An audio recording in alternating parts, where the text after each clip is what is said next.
Before we get into today's show, let me tell you about the latest deal from Mike Lindell, MyPillow. Once again, the big box stores have canceled their orders simply because they don't agree with Mike Lindell's politics. They don't like it because he supports President Trump. Well, he's going to pass that savings on to you. No more middleman. And boy, does he have some great deals on the Giza Dream Sheets and the Percal Thanks for joining me in the PhD Weight Loss Studio. Giza Dream Queen Size, normally $139.98. Your wholesale price, $69.99 when you use promo code Joey. King size, only $79.99. The Percal Queen Size, normally $89.98. Your wholesale price, $29.98 when you use promo code Joey. Just call 1-800-893-4059 or go to MyPillow.com. Always use promo code Joey. Free shipping options available. This allotment's not going to last very long. When they're gone, they're gone. MyPillow.com. Promo code Joey. Thanks for joining me in the PhD Weight Loss and Nutrition Studios. To lose weight for the last time, visit myphdweightloss.com. Welcome in. Glad to have you join me today. Appreciate you spending a few minutes of your day with me. The U.S. House of Representatives made their way back to Capitol Hill. They're expected to take their first vote this afternoon to start the process of reopening the government. Meanwhile, the Supreme Court yesterday agreed to extend its temporary stay of a lower court order that the Trump administration immediately pay the full Supplemental Nutrition Assistance Program, the SNAP program, benefits for the month of November, with the idea that Congress is getting closer to opening federal agencies back up. We have those details as well. A protester named Jihad has been charged with assault and robbery after a brawl at a UC Berkeley, California campus event of Turning Point USA. Protesters showed up in opposition, saying there shouldn't be any hate speech on campus. So their response to attack the attendees. Wow. Housing affordability remains so strained that the Trump administration is working on a plan to introduce a 50-year mortgage option for home buyers. Financial experts are weighing in on whether this is a blessing or a curse. We'll dig into that as well. I told you we'd be back. And ye shall know the truth, and the truth shall make you free. It's Joey Hudson. I wanted to name it the Joey Hudson bill, but, they don't allow you to put names on bills. But I wanted to call it the Joey Hudson bill because I know that one's been near and dear to you for a number of years. That's how it's done. Let your voice be heard. And the truth shall set you free. Here's Joey Hudson. One story that hit straight at the heart of the ongoing governmental shutdown battle, the Supreme Court stepping in yet again, this time handing President Trump a short-term but significant victory. In a late-night decision, the Supreme Court agreed to extend a temporary stay on a lower court ruling that had ordered the Trump administration to immediately pay out full SNAP benefits for the month of November. Now, keep in mind, there's no funding there. They were going to have to pull this from reserves, but the lower courts were saying, you got to do this. That means for now, the administration will not have to resume those full payments, buying a little more time while Congress inches closer to finalizing a funding bill to reopen the government and to get things going again. And again, the House is expected to vote as soon as this afternoon. It's a procedural move, but one with enormous real-world consequences for tens of millions of Americans and even bigger implications for the constitutional tug-of-war between the executive branch and the judiciary. So let's start with the facts, where we are, how we got here. The High Court's order, handed down just hours after President Trump's legal team filed for emergency intervention, keeps Justice Ketanji Brown Jackson's temporary stay in place through midnight, Thursday, November the 13th, this Thursday. Now, in plain English, that means the government doesn't have to pay out full SNAP benefits for now, only partial payments as they were doing, about 65% of what recipients normally receive. It will continue until Congress passes the spending bill that's now sitting before the House of Representatives. The Trump administration's argument is very simple here. Courts don't get to decide how to spend money that Congress hasn't appropriated. In other words, the courts just want the federal government to, out of thin air, make up some money, I guess. The Solicitor General, John Sawyer, told the justices that lower courts had overstepped their powers and that judges were effectively trying to reallocate resources without lawful authority. In other words, when a court's trying to force the administration to pull funds out of a reserve fund, They don't have that authority. Congress is the only part of the federal government that can appropriate funds, not judges. So the administration said, we're not the problem. Congress is. The only way to fix this, they argued, is to end the shutdown, not for judges to start playing Treasury Secretary. And the Supreme Court, at least for now, agrees. This all started when several states sued the administration last month, demanding that the USDA continue issuing full SNAP payments despite the shutdown. Their argument? Millions of low-income families were facing irreparable harm as the shutdown dragged into November, with benefits delayed or slashed for the first time since the program was created. Nobody can argue with that. Nobody can argue with the fact that it has made life difficult for a lot of people.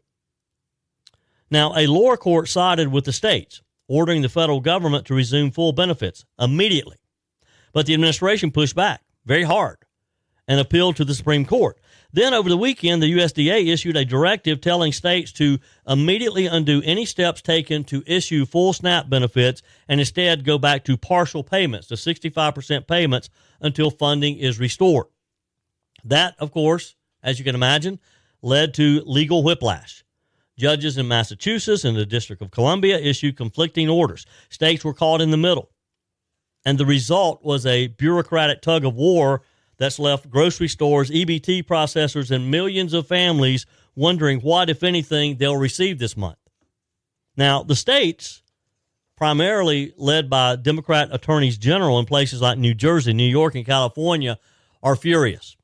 They told the Supreme Court this morning that any further delay would prolong irreparable harm and add to the chaos that's already been unleashed by the Trump administration, they claim.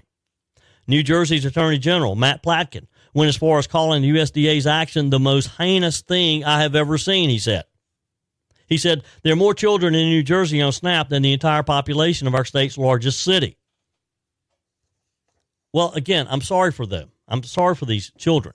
But you can't just snap your fingers and create funding that's not there. and that's the big argument here. Judges can't do that. Judges cannot take on the role of issuing funds, to mandating agencies spend money they don't have. Congress appropriates funds, period. Now, the state's outrage ignores that basic truth, that the federal courts can't order the Treasury to spend money that Congress hasn't appropriated. These lower federal judges, they have just gotten so out of hand over these past few years, thinking that they are little dictators. I mean, we've seen it time and time again, just in this less than a year of Trump 2.0, where these federal judges think that they're gods and they can do anything they want. And as the Trump administration keeps pointing out, Congress holds the purse strings, not the courts, not the USDA, and not activist attorneys generals from these states trying to score political points in front of cameras. That's what it amounts to. This is where the case gets really interesting as far as the Constitution and why the Supreme Court's decision could have lasting consequences even beyond this shutdown. The question before the judges isn't about food aid. It's about the limits of executive power and judicial power. Can a federal court order the executive branch to spend money it doesn't have? The Trump team says absolutely not. They're warning that if lower courts can do that, the entire separation of powers collapses. In their filing, they said this lower court order makes a mockery of the separation of powers, and they're right. It does make a mockery. Again, you got these little federal judges thinking they can do anything. Frankly, they have a point. If Congress fails to act, as it has for, 42 days now, that's a political problem. It's not something judges can fix, though, by writing new checks from the bench. They just don't have that authority. This case, in a lot of ways, is about the proper balance of power, about whether we're still a nation of laws and limits, or whether every political crisis becomes an excuse for judicial activism. Now, let's be clear. The human impact here is real. Over 40 million Americans rely on SNAP benefits. I question that number, whether that's a correct number, but right now that's the number. And that's part of what the Trump administration has to do. Should we have 40 million people on SNAP benefits? Of the 40 million, how many really qualify? Many of them, according to data, are single parents, veterans, or people between jobs. But the administration's point and President Trump's message is that the real solution isn't in the courtroom, it's in the Capitol building. But the Democrats have to get back in and get this passed. And that's, again, what we're hopeful that we're going to see this afternoon when the U.S. House goes back into session and begins their process of ending the chaos. Congress created the shutdown when Democrats decided to block funding unless Republicans agreed to extend Obamacare. And guess what? Congress can alleviate the problem, too, by voting this afternoon, the U.S. House of Representatives, in their first step to reopen the government. It's just that simple. We don't need these lower courts telling the federal government what to do.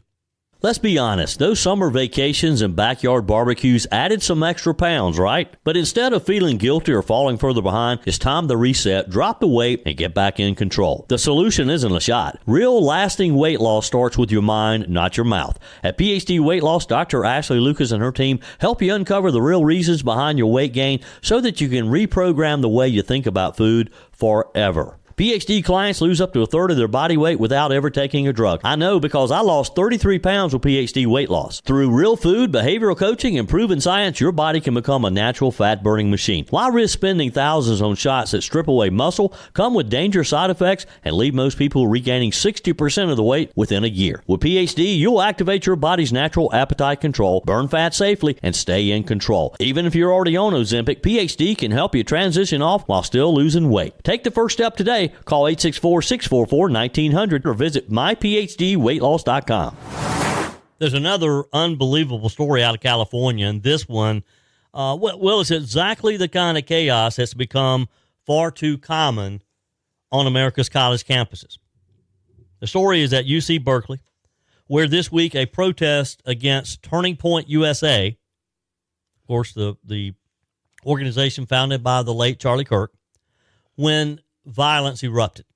One protester is identified as 25-year-old Jihad Defrapoulis. I don't know what kind of name that is.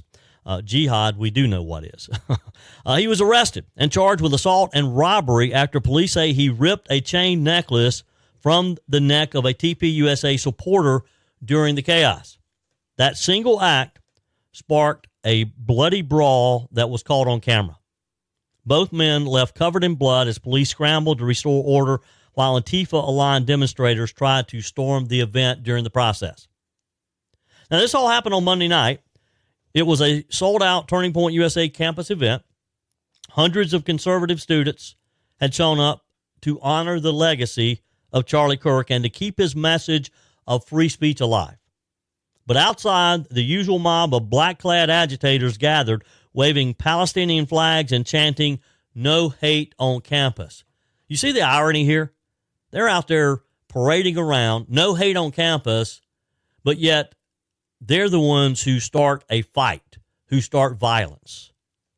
Video from Fox 2 News, their local Fox affiliate, shows Jihad snatching something from the neck of a man wearing a red T-shirt that read "Freedom." The victim immediately chased him down, and the two went to the ground as punches flew. Within seconds, you can see in the video, blood's everywhere. Officers jumped in to separate them. That's what happened. Police say it was clear who started it. Jihad. The suspect had stolen the man's chain. The victim, who was initially detained, was released once officers reviewed the footage. Jihad, meanwhile, was booked for robbery and assault. So let's just look at this, and let's be honest here. This is becoming, sadly, the norm on our college campuses.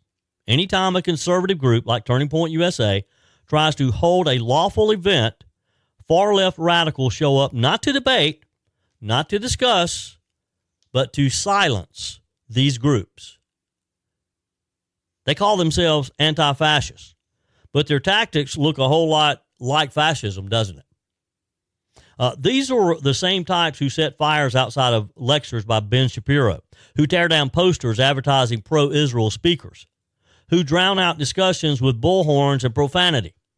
And this week's chaos at Berkeley in California, ironically the birthplace of free speech movement, of that very movement, shows just how far the left has drifted from its very own ideals.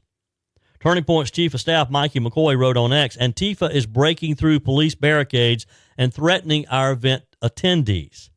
TPUSA spokesperson Andrew Colvett said afterwards, despite Antifa thugs blocking our campus tour stop with tear gas, fireworks, and glass bottles, we had a packed house in the heart of a deep blue UC Berkeley. That kind of tells you everything, doesn't it? Conservative voices are not backing down. These young people are hungry for this message, and they're not going to let some Antifa protesters keep them from attending these events. To their credit, Berkeley police moved fast. They separated the fighters, detained multiple people, and confirmed the assault and battery charges against Jihad. But it's hard not to wonder, where was the university leadership? Where were the administrators who were supposed to ensure that all students can speak freely and safely? Too often, college administrators just wring their hands and issue statements about inclusion, but when the mobs show up, they retreat. That inclusion evidently doesn't include conservative groups, conservative voices like TPUSA.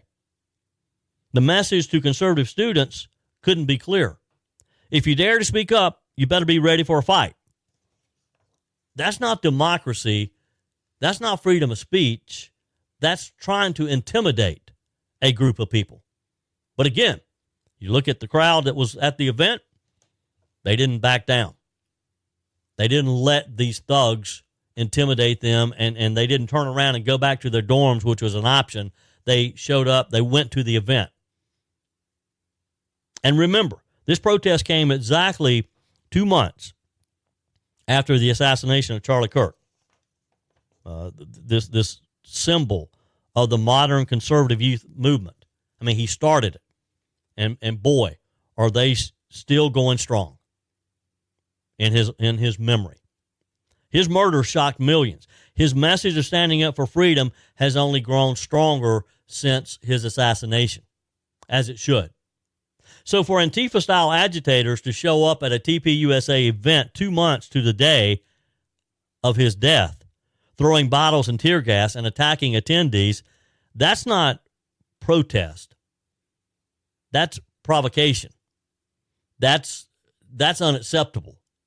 That's an attempt to erase what Charlie Kirk stood for: open dialogue, patriotism, and courage in the face of mob pressure. Stand up and be heard. Don't let these thugs intimidate you.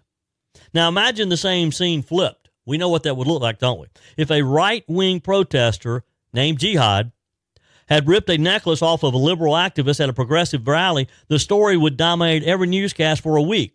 CNN panels will be demanding congressional hearings. Have you heard any of that? Did you even see this story on CNN? Nope, I'll answer that for you. But because the violence came from the left and because it targeted conservatives, you'll barely see outside a few outlets this even being covered. Of course, we're going to cover it here because that's what we do. But that's the media's double standard in action, and it's why trust in journalism is at an all-time low.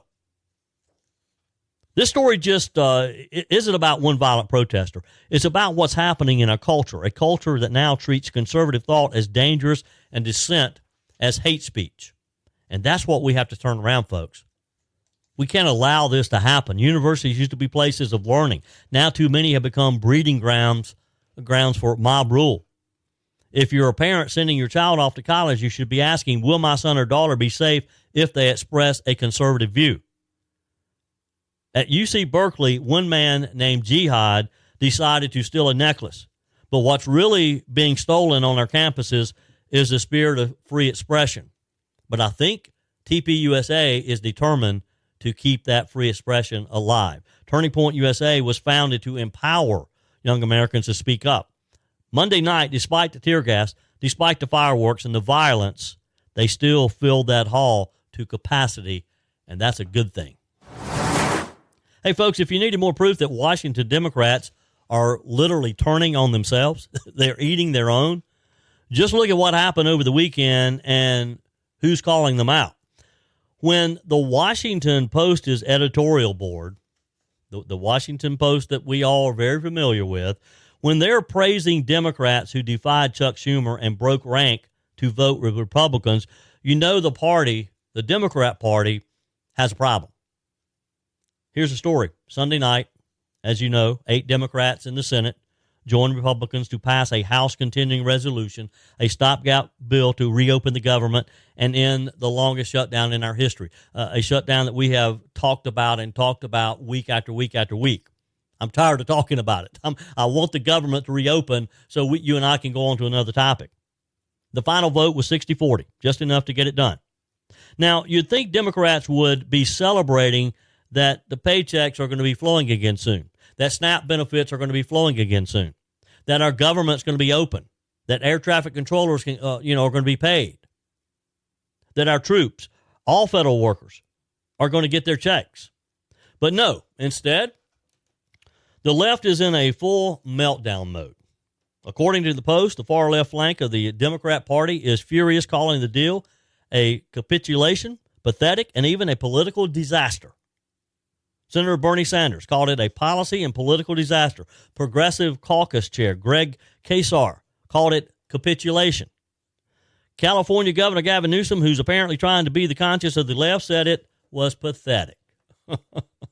As if we care what Gavin Newsom says. Here's what the Post wrote. And I want you to hear this because it's stunning coming from them. And I read, the party that takes the government hostage to advance its policy goals almost never succeeds. Let me read that again. The party, i.e. the Democrats, that takes the government hostage to advance its policy goals almost never succeeds, according to the Washington Post. This is the same paper that cheered on Democrats for years, saying that their shutdown stunt was doomed from the start. They even compared it to 2013 when Republicans tried to use a shutdown to stop Obamacare, and it blew up in their faces. Nobody learned from that. Their point, the same thing is happening to the Democrats.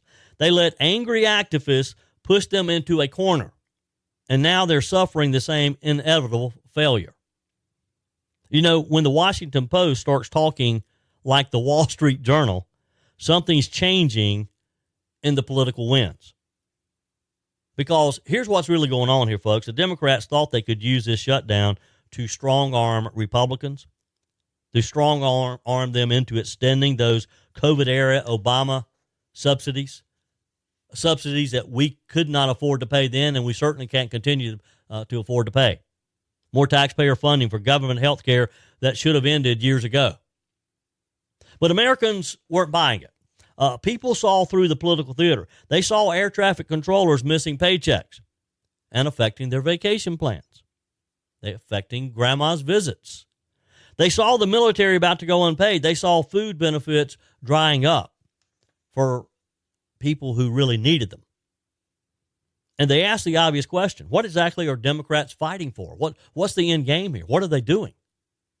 The Post called it a false outrage. Fake anger designed to please Twitter activists. Now, let's give credit where it's due here. 8 Democrat senators finally said enough is enough. They came to their senses. They put the country ahead of the party.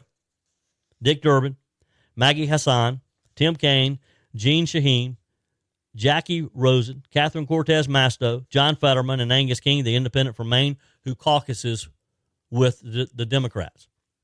And let's be clear. The Post didn't just praise them. They practically scolded their colleagues for not joining them. They wrote, and I'll read again, these 8 are taking heat from their party's progressive wing so that their colleagues don't have to. Notably, none of them are up for re-election next year. So in other words, they had the courage to do what others were afraid to do, vote to end the suffering, and even if it meant angering the left-wing activists who run their party now, who've taken over the Democrat Party. Meanwhile, who didn't vote to reopen the government? We all know that answer, don't we? Chuck Schumer. The Post editorial board even called him out by name, saying the price of being in leadership is taking tough votes. But Senator Schumer, petrified of a 2028 primary challenge, left other members to face the wrath of the party's base. That's pretty bad, coming from the source. They basically accuse Schumer of political cowardice, of letting others take the hits while he hides from the activists who might challenge him. They're right, because this wasn't about policy. This was about politics, and Schumer didn't have the backbone to lead. He wimped out because he's afraid AOC is going to primary him, and he can't stand the thought of losing his power. So if he blows up the country, so be it. No, nothing off of him. Chuck Schumer's a wealthy man. He hasn't missed any meals. He hasn't missed any trips back home. It hasn't even affected Chuck Schumer.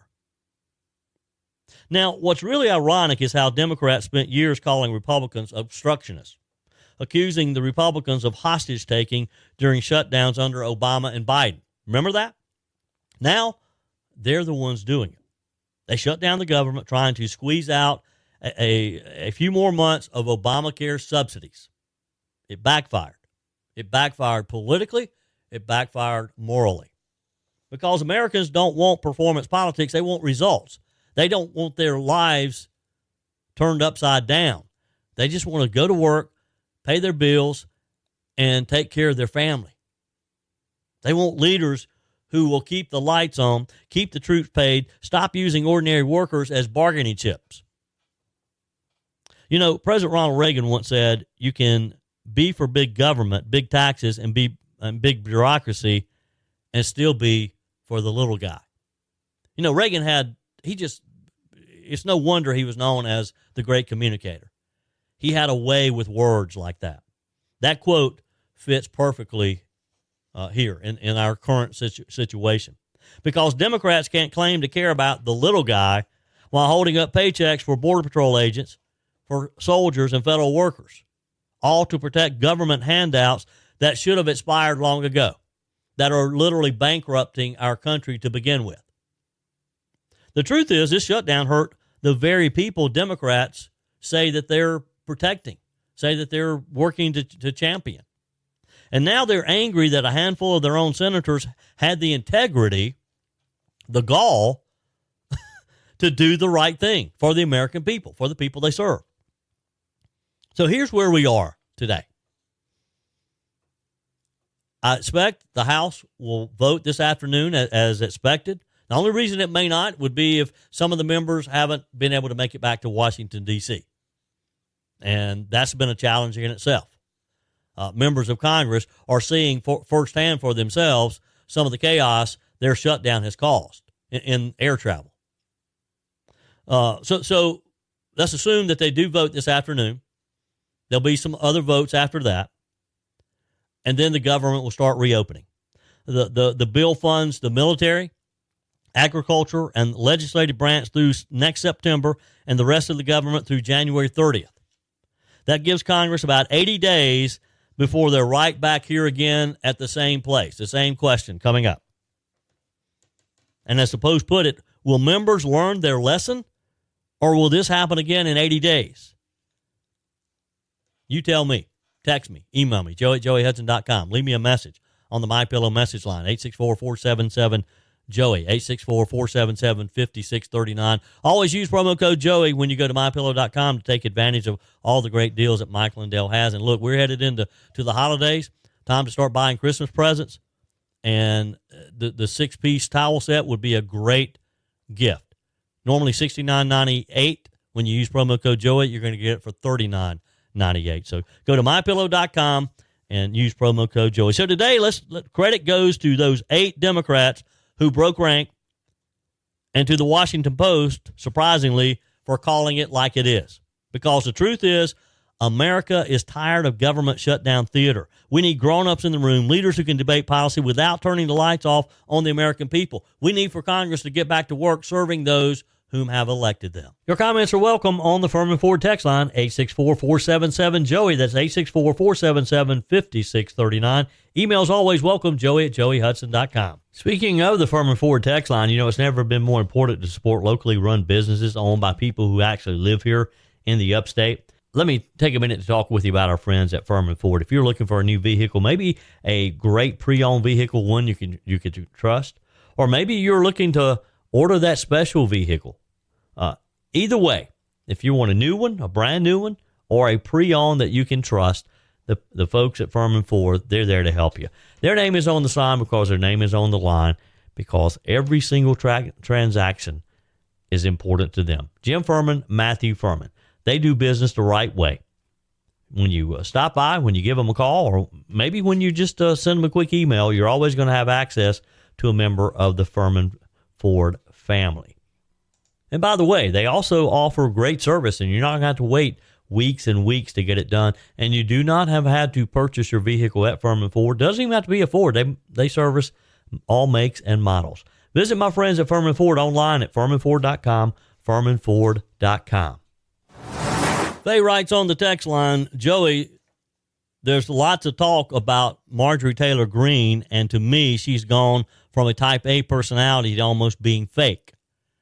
If one can change personality so suddenly, I always thought that person was bipolar. Not sure she has presidential qualities, if rumors are right.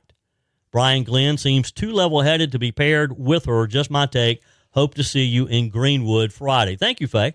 Hey, and I'm glad to hear you're going to be headed over to Greenwood Friday to McCravey Law. It's a big milestone, and I want to tell you about my friend John McCravey. You hear me talking to Representative McCravey a lot. He is a champion in the South Carolina State House of Representatives. But we're helping him celebrate this week the one of the upstate's most respected law firms, his law firm, McCravey, Newland, Sturkey, and Clardy, celebrating 30 years of serving clients, and they're marking the occasion with a community celebration in Greenwood. So I hope you'll come over Friday.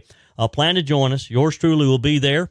I'll be doing some cut-ins with Bill Frady during his show. We're going to kick things off at 11:30 and to 2 o'clock. Fat Daddy's food truck will be on site as well. And when Fat Daddy's food truck is there, there's going to be some good eating going on. The event's open to the public, so I hope you'll come see us. Grab a bite, meet the team, help them celebrate 3 decades of helping people right here in the upstate. It's easy to find. It's on the bypassing Greenwood between Zaxby's and Applebee's.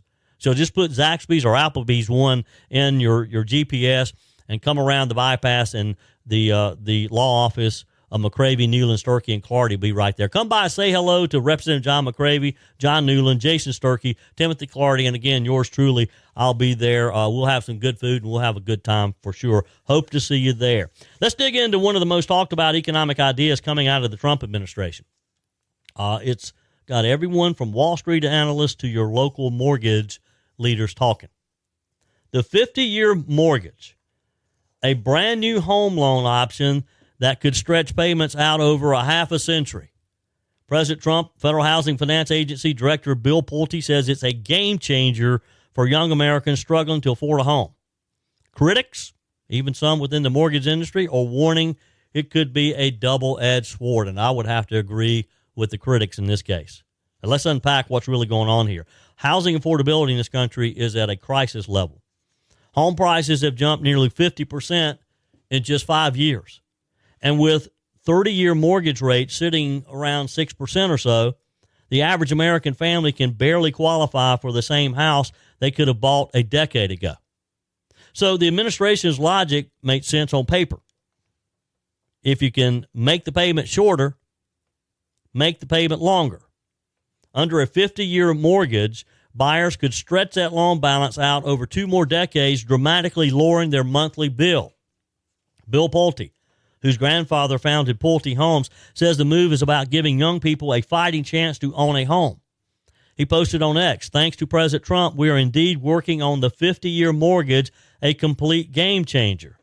President Trump himself compared the proposal to what Franklin D. Roosevelt did back in 1934 when he introduced the 30-year mortgage as part of the New Deal. That innovation helped millions of Americans recover from the Great Depression. Now President Trump says we're facing a new kind of housing depression, one driven by inflation, regulation, and a lack of supply. Now, here's the good part. That would immediately help families trying to qualify for homes in some of the high-cost areas. You'd get them in homes very quickly. Like Charleston County here in South Carolina, where the median home price just hit $760,000. For someone borrowing $400,000 at 6% interest, the difference between a 30 and 50-year loan could mean hundreds of dollars in savings every single month. That could open the door for thousands of first-time home buyers who have been locked out of the market. And as Pulte argues, the flexibility is key. If your income rises, you can pay it down faster. But if times get tight, you still have some breathing room there. Mortgage experts are split, though. Jared Hudson, a lender with Cente Mortgage, says most people never actually keep their loans for the full term anyway, whether it's 15, 30, or 50-year mortgage, he said. Most are paid off within 7 years, either through refinancing or selling. That means the real-world difference may be smaller than the headline suggests. Hudson points out that borrowers can always pay extra toward the principal each year. If you can afford more, great, pay it down early, but the longer term gives you protection. He calls a 50-year mortgage just another tool in the toolbox. But Salou isn't convinced. He says the target group for this kind of loan, lower and middle-income buyers, are not the people likely to make extra payments. They're the ones living paycheck to paycheck, he said. And that's the crux of it. Is this innovation just kicking the can down the road? I would argue, yes, it is. It's kind of like that credit card payment that you see to the right on your statement. It's always down there. If you pay the minimum, you basically never get it paid off. You never get it paid off. Nationally, the median home price, we're told, is around $415,000. In South Carolina, it's roughly $339,000. The average age of the first-time home buyer now over 40 years old. That's a dramatic shift up from age 33 just a few years ago and 29 in the early 1980s. That means many new homeowners could still be making mortgage payments into their 80s or their 90s. Wow. Now, this proposal is not finalized yet. It's still in development phase inside of the FHFA. But it's clear the administration is thinking big and thinking long term. It's just, again, I don't know if this is really the right thing to do, because according to Bankrate, you could end up paying, for example, on that $400,000 loan at 6%, it would cost you an extra $400,000 in interest over the length of that 50-year loan. You'd be paying as much in interest over the life of that loan as you borrowed. You're never going to get ahead doing that. So here's my question for you today. Do you think the 50-year mortgage is a good idea? Or are we just setting ourselves up or young people up for more failure? Would they not be better off just to continue to rent an apartment that they can afford until things change in their financial situation? Or is this a good thing? Is this sort of the new norm, a 50-year mortgage? President Trump wants to be remembered as the president who gave young Americans their shot at the American dream, just as FDR was remembered for helping families buy homes in the 1930s. Back then, a 30-year mortgage was never heard of. People objected to it then, just like they're saying now, a 50-year mortgage, and not so sure about it. Bill Pulte, he's promising this is only the start, saying that a 50-year mortgage is simply one weapon in a wide arsenal of solutions. That means we could see more tools coming: tax incentives, construction credits, zoning reforms, all aimed at getting Americans back into home ownership. But the frustration out there is real, and it's an all-time high. According to a recent Realtor.com survey, 93% of Americans say home prices are just simply too high.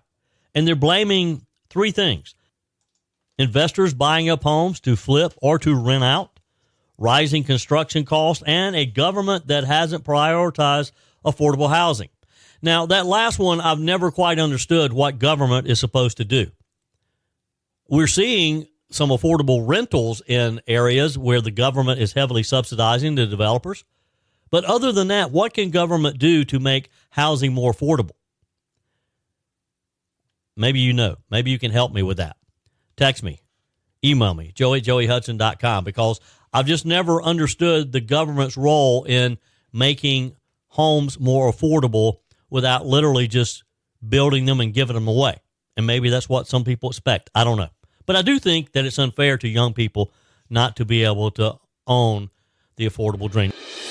That's it for today's edition of Just the Truth. Thanks for joining me in the PhD Weight Loss Studios. To lose weight for the last time, visit myphdweightloss.com. If you haven't joined my mailing list yet, visit my website, joeyhudson.com. Click on the Connect with Joey button so that you can receive our emails and the most up-to-date news. Also, join me on my YouTube channel. Be sure and like, comment, and subscribe. Just search for Joey Hudson. As always, thanks for spending a few minutes of your day with me. Do me a favor and forward this episode to a few friends.